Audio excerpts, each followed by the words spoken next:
and welcome. You're watching Newsx and I'm Megha Sharma. This is yet another episode on Newsx, a special series called the Anti-Terror Alliance. India has sent its delegations to 33 countries across the globe to send out a stern, strong message of zero tolerance against terror. Amongst the 33 countries that are being visited by all-party parliamentary delegations, the important countries include Singapore and Indonesia as well. Southeast Asia has been a victim of terrorism like several other countries across the globe. Take a look. On 12th of October 2002, a series of bomb blasts rang out at popular night spots in Kuta in Bali. There were 202 innocent people that lost their lives while 209 people were injured in the attack that rocked the island nation and crippled its tourism industry. On 27th of February in 2004, a Philippine registered ferry called the Super Ferry 14 was bombed in an attack that left 116 people, including at least 15 children aged between 6 and 16 years, dead. Both instances are amongst some of the worst terror attacks to have rocked Southeast Asia, with a common link between them. The fundamentalist Islamist groups have bled ASEAN nations for decades. The terror groups originating from and aided by Pakistan have wreaked devastation throughout the region. Now India is taking a stand. It is time for the world to rally together against terrorism, one of the biggest collective challenges that the world faces today. Delegations began their tours of partner nations to push forth India's stance against terrorism and seek unity from the world. We are joined today by guests from Southeast Asian nations, and the questions we ask now: is it time for the United Nations to pass a clear resolution to define terror? Is it now time for countries across the globe to unite with India to fight terrorism emanating from Pakistan? Let's start our conversation. Joining me on the telecast is Professor Cherian George. He is a professor at the Hong Kong Baptist University. Professor Cherian George, thank you so much. And my first question about what impression do you have of a number of members of parliament, former ambassadors from India traveling in delegations to 33 countries, including in Singapore. They will be visiting in Indonesia as well and other Southeast Asian countries. How significant and essential a message is being sent out that there is going to be zero tolerance against terror, keeping in mind that this is a menace that is not left ASEAN nations, particularly Singapore and Indonesia, isolated? Well, thank you very much for having me. I should state that in addition to being a professor based in Hong Kong, I am a Singaporean, a Singapore citizen. There are not many of us. There are only about 3.5 to 4 million, which means that we are about a quarter the size of Chennai's population and maybe 1/10 of Delhi's. A very small country. I think certainly when I read the news about the wave of delegations going from India around the world, including to Singapore, I was struck by many of its features. And I suppose one of the most striking aspects of the delegation is that it is multi-party, multi-religious, clearly intended to show a unified national front on the part of India against this horrific terror attack that the country suffered recently. Of course, it is unusual because in terms of what is the purpose of it? Is it actually necessary to send such a large multi-party, multi-politician group around when probably the same message, the same intelligence could have been communicated government to government? And I suppose reading what has been read in the India's independent media, there's no doubt that so are you saying it is futile for India to have sent its emissaries across the globe to hammer home the point that there was in fact a terror attack that took place on April 22nd, and India reserved the rights to protect its sovereignty and strike the terrorist outfits and organizations that were being harbored in Pakistan, that continue to be harbored even now. There are several of these terrorists that are being bred in Pakistan, and Pakistan, despite having provided all proof, evidence, dossiers, refuses to extradite these terrorists despite a number of requests being made by India. Not to mention, we have been fighting it out at the United Nations Security Council, at the 1267 Sanctions Committee, to designate the TRF, the Resistance Front, which is an offshoot of Lashkar-e-Toiba. Lashkar-e-Toiba is a UN designated organization which is led by Hafiz Saeed, who is a UN designated global terrorist, continues to have find safe haven in Pakistan. He was the one who orchestrated the 26/11 attacks. He has still not been handed over to India. The fact that the resistance force is an offshoot of Lashkar-e-Toiba and a name change is being done by these terrorist organizations so that the global community is fooled, that they assume that there is no linkage between Lashkar-e-Toiba, which obviously finds its headquarters located in Pakistan, and the resistance force. Do you think all these efforts that are being made by India to designate these terrorists, to ensure that no further terrorist attacks take place, the level that happened on 22nd April this year, or for that matter what happened in 26/11, or for that matter I just raised those two terrorist attacks, the one that had taken place in Philippines, the other one taking place in Indonesia, this one taking place in Singapore. So do you think the fight against terrorism is only being isolatedly done by India, and should countries like Singapore and Indonesia and United States and United Kingdom, Greece not partake in it? Has never needed any outside countries' encouragement to be aligned with the world, other countries in the fight against terror. But I think probably other countries would make their case better if they do not overplay their hand. For example, there are some, I'm sure you know the situation in India far better than I do. I would be very interested in knowing what your comments would have been if there was an American delegation that was sent out to Singapore or to Indonesia or to India for that matter, right after the 9/11 attacks took place. In fact, the United States of America does not let the world forget that 9/11 took place.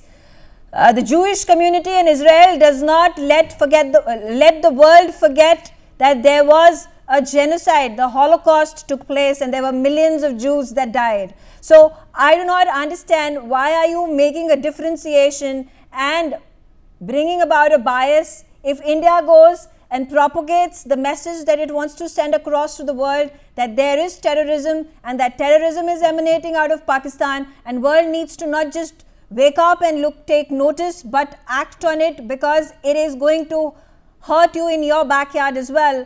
And if it were a Jewish committee or a Jewish organization or an Israeli organization that was spreading the word, holding seminars, putting out cinematographic content on your theaters and on your television screens, you would not raise an eyebrow.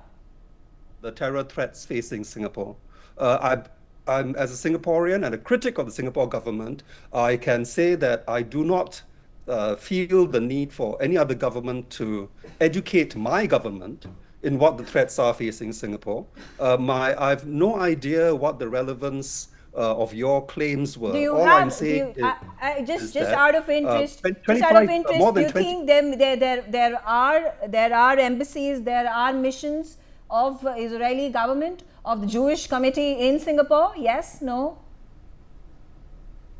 Being made the way you have between the attacks done in Singapore and Pakistan.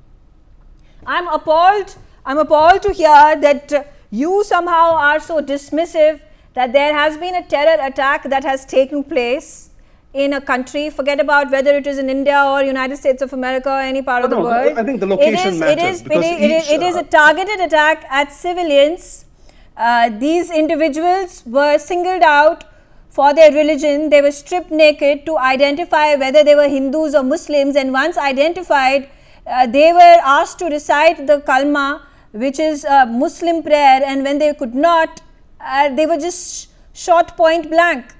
Are you telling me if the Indian government puts out an initiative to educate the world through its emissaries, whether it is my external affairs minister or my foreign secretary, or for that matter my member of parliaments or my former ambassadors, taking on the charge and letting the world know what has happened, so that the voice does not get died down by the hypocrisy of Pakistan, by its false narrative that it is Pakistan that is the victim of terrorism, which it is, because, well, if you are going to breed terrorists in your own country, your own backyard, well, it is going to come and bite you.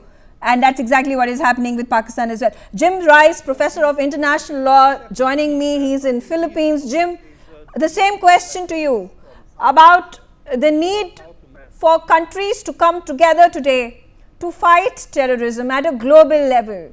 Because I say this because, despite a number of times that India has raised objections to the IMF loans being handed down to Pakistan, which was done very recently right after the attack took place, or pushing India's agenda to put Pakistan in the FATF grey list, which Pakistan has miraculously been pulled out of. China support, no difficult way to gauge how that happened.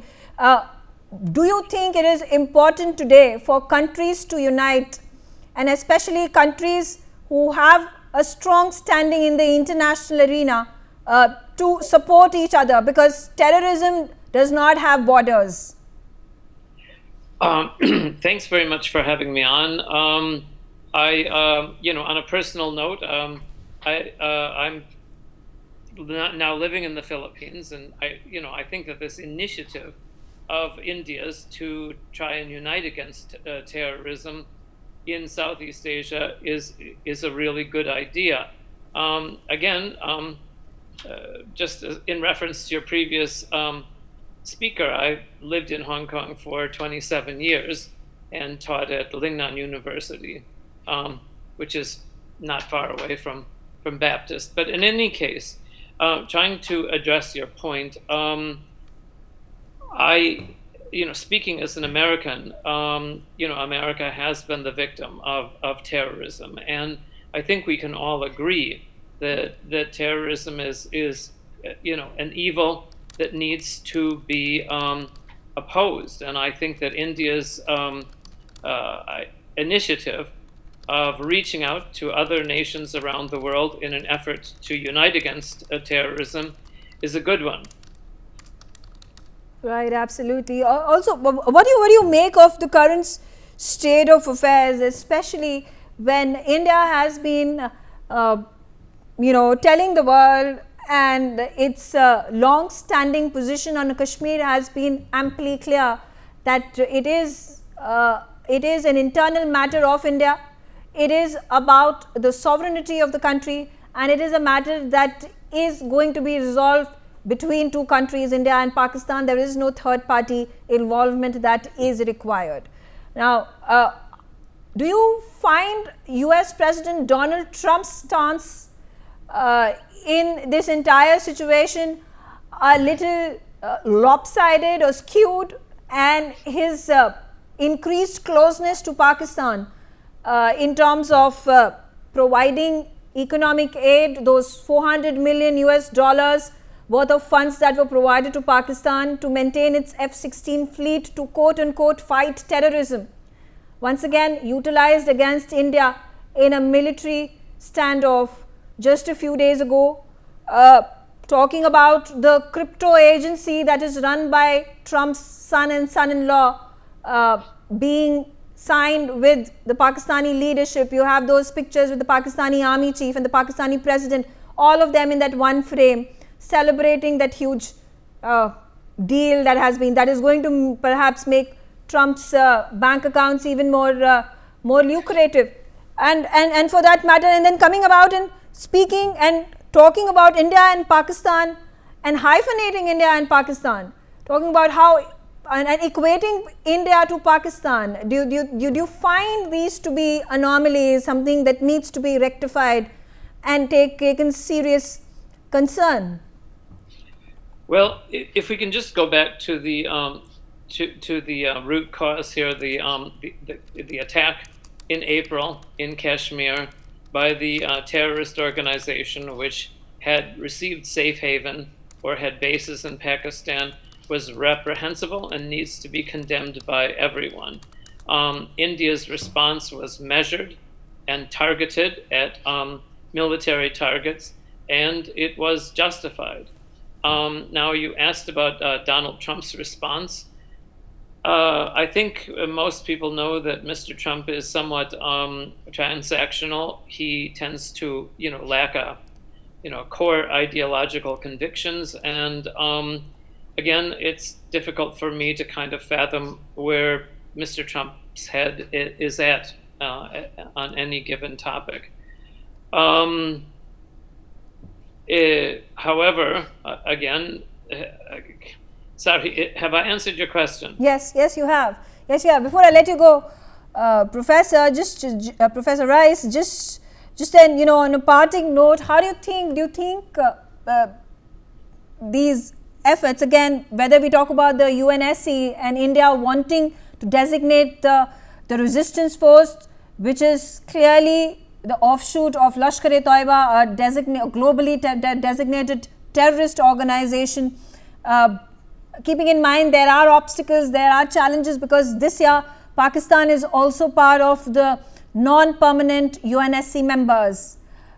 We have been fighting this battle for the last 2 years, wanting the resistance front to be declared as an offshoot of Lashkar-e-Taiba and be declared as a globally UN designated terrorist organization. If the UNSC is going to drag its feet on taking such decisions, what faith can any country have in getting justice? Again, getting back to my previous answer, I think that India's response to the terrorist attack in Kashmir was proportional, and it was targeted, and it was justified. Furthermore, I would like to add that I think that India's current initiative to reach out to other nations in Southeast Asia, including the Philippines, is really a welcome gesture. And I'm happy to be from the Philippines, and I'm glad that you mentioned. I'm glad that you mentioned the attack that occurred in the Philippines years ago. Yes. All right. Thank you, Professor Rice, for joining me and sharing your views. I also have with me right now Professor Greg Barton. He is a research professor and chair of global Islamic politics at Deakin University. My first question to you about India, that has sent its envoys to 33 countries to stitch a coalition against terrorism and the states backing terrorism. How do you view these efforts? Well, India and the situation with Pakistan, it's a unique situation.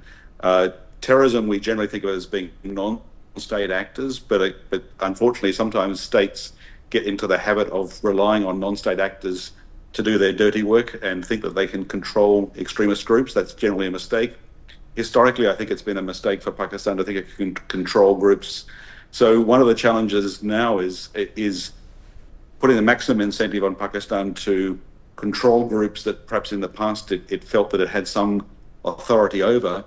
Whether or not they have the direct control now is an open question, but the important thing is the result, that they rein in these groups and that they limit their capacity to recruit and to operate. Because it's, this is a tragedy for India, but it's also a major problem for Pakistan, which is now grappling with, in recent years, rising levels of terrorism when Just a few years ago, levels of terrorism in Pakistan were going down. So I think it is important to find points where we can come together and say terrorism is a threat to all countries, in this case to two neighbours. And this is as much about solving a problem for Pakistan as it is about trying to remove the threat to India. 2002 Bali bombing mastermind was extradited from Pakistan. Osama bin Laden was in Pakistan. The London bomber was also located in Pakistan. Why is the world reluctant in demanding accountability from the country for funding terror? Yeah, that's a big question. I mean, there's a lot of lessons to be learnt. And when you speak about the Bali bombing and the problems across Indonesia and Southeast Asia, what we're talking about in particular is Afghanistan. So, tragically, after 20 years of military conflict in Afghanistan, the same group that bears culpability for Afghanistan, now the Taliban is back in charge. And that's a problem. From the point of view of India's security concerns, if Pakistan was a very strong, stable state now able to secure its borders, Afghanistan would be less of a threat. But because Pakistan is struggling, it's not just the issues with Pakistan per se, but it's the threat, I think a rising threat posed by what's happening in Afghanistan, where both Islamic State and Al-Qaeda groups have a clear base that's not controlled, and people from across South Asia, but also Southeast Asia and beyond can move in and train, and that has long-term potential as a threat. The question as to why Pakistan has not been brought to account more over the years, I think it's complex. Part of it was the dynamics of the Cold War. Part of it was, I think, mistaken calculations. America relied heavily on Pakistan to control these elements. I think they misread the level of control that Pakistan had. They also misread perhaps some of the intention. We can't undo the past, but of course what we're concerned with is, as far as we possibly can, to determine that nothing like the tragedy in which 26 lives were lost in Kashmir happens again, and that all of the circumstances that facilitated a group being able to launch an attack like that are dealt with. And some of that is directly in Pakistan's control. Some of it Pakistan has to build its own capacity because it's clearly struggling with terrorist groups. If a country's defense minister accepts that he's harboring terrorists in his country, and if there are army officials attending state funerals of terrorists, how would you define such a state? Such a situation is a state that is struggling, in some respects is failing. And I think one of the lessons, trying to be objective about this, one of the lessons we can learn from Pakistan's experience is that playing with fire not only sees you getting burnt, but risks your house being burnt down. If you play with extremist groups and think you can control them, and some elements clearly of ISI and Pakistan military intelligence over the decades have felt they could control groups like Lashkar-e-Toiba, for example.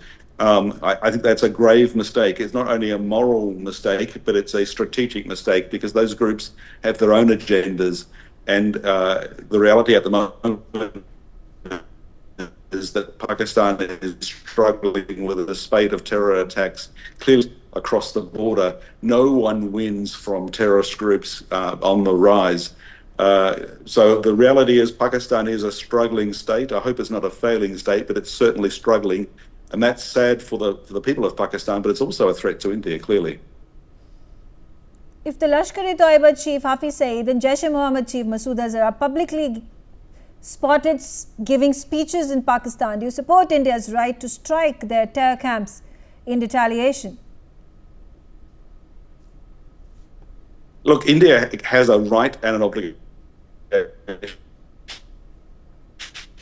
to defend itself. I think when we talk about what we want to achieve is greater security and long-term stable security. So there is in the political domain a desire to try and be seen to be strong and have an immediate victory. That's understandable, that's legitimate. But we also need to think about the longer-term strategic implications. So from India's point of view, I would suggest it's really important that those elements in the Pakistani state, those elements of the Pakistani military, but also the civilian government, who understand these problems and are prepared to deal with them, that we strengthen the arms of those more moderate elements, and that we, by all means, I think India has to be critical of those that are failing. But let's not mistake political victories that might appeal to a domestic audience and think that that's solved the security problem, because security problems are bigger than politics. So I fully understand politicians need to do what they do, but let's not let their agenda risk making the right strategic decisions. And I'm thinking about the longer term consequences and lessons of the region. When America went into Afghanistan in late 2001, we understand why it went there after the 9/11 attacks. But the tragic mistake was they never had a clear strategic vision, they and their allies, including my country, Australia, and Europe, that joined them. We could understand why they wanted to fight the Taliban, why they wanted to fight Al-Qaeda, but unfortunately they failed. And they failed partly because the politics got in the way of clear, objective strategic thinking. There was never a clear military strategy that was allowed to prevail in the case of Afghanistan. The same mistake in different ways was repeated in Iraq. So I think we need to learn the lessons of the last few decades. If we think that just leaving this to the back and forth of politics is going to make us safer, I think that's a serious risk. How should the democratic world act against countries like Pakistan that fund and harbor terrorists? I think we need to call out this behavior of playing with fire, of harboring terrorism. We need to point out that it threatens not just neighboring states. India is threatened by what Pakistan is doing, but it threatens Pakistan. And that for the benefit of everyone, we need to break this cycle of behavior. There were reasons that it developed in the past. There is no good reason at the moment, there never was a good reason, but there's certainly no good reason at the moment for the Pakistan state to harbour terrorists. The bitter experience of the last 3 decades is you can't control such extremist elements. As I said, you risk being burnt, or even worse, your house being burnt down when you play with fire. And so I think we need to call that out calmly and politely and say this is not good for everyone. We need to find solutions. So just publicly shaming isn't enough to bring about the change in behaviour we're looking for. We need to work together to find solutions, because this is a threat to everyone. Why do you think the United Nations continues to be reluctant on defining terrorism? Yeah, the United Nations is one of these international bodies, unique international body that, I think we're all glad that it exists and it works as well as it does, but we're all dissatisfied with the fact that it doesn't work as well as it needs to work. And in areas like this, it can be just too slow and too bureaucratic. So we absolutely need to get the United Nations involved in these sort of issues. We need to find pathways to leverage what the United Nations can uniquely do. But unfortunately, we can't rely on a UN solution to these problems. These problems have to be handled in partnership, bilateral partnerships with other democratic states and long-term partners and allies, but also regionally. How do we make the FATF responses against terror funding states stronger? We have mechanisms in place to deal with terrorism funding, and I think one of the things that we need to do is bring out evidence and make the case very clearly. When we can have evidence of financial flows, point it out and make it more difficult for those who would somehow defend this to cover it up. And I think the baseline in all of this is that it's no good for anyone to play with extremist forces, to sponsor terrorists. They might think that they're controlling a group that's useful, that gives them some benefit, but this is not good for Pakistan, just as much as it's a threat for India. And I think we need to recognise that even though Pakistan is a failing state, its democracy is weak, it still is a democracy, so there are mechanisms of accountability, there's questions of public opinion and press, and we need to work in a wise way to strengthen the arms of moderate forces in Pakistan so that they can be part of the solution. Clearly, this is not something the people of Pakistan are wishing for, and clearly there are many leaders in Pakistan who understand the problem. We just need to find a way of working with them so we get the best results as quickly as we can, because there's an ongoing threat. There's an ongoing threat from escalation. Thankfully, the exchanges after the 26 lives lost to terror attacks, that process of exchange, for the time being, that cycle has closed. but it could flare up at any time because these issues have not yet been addressed. So that's a major level of threat. But also we could have other terror attacks. It only takes a couple of charismatic individuals to persuade some gullible young men to go ahead and do something which they claim is going to make them heroes for an attack to occur. So it's, unfortunately, this is a universal challenge we've come to understand.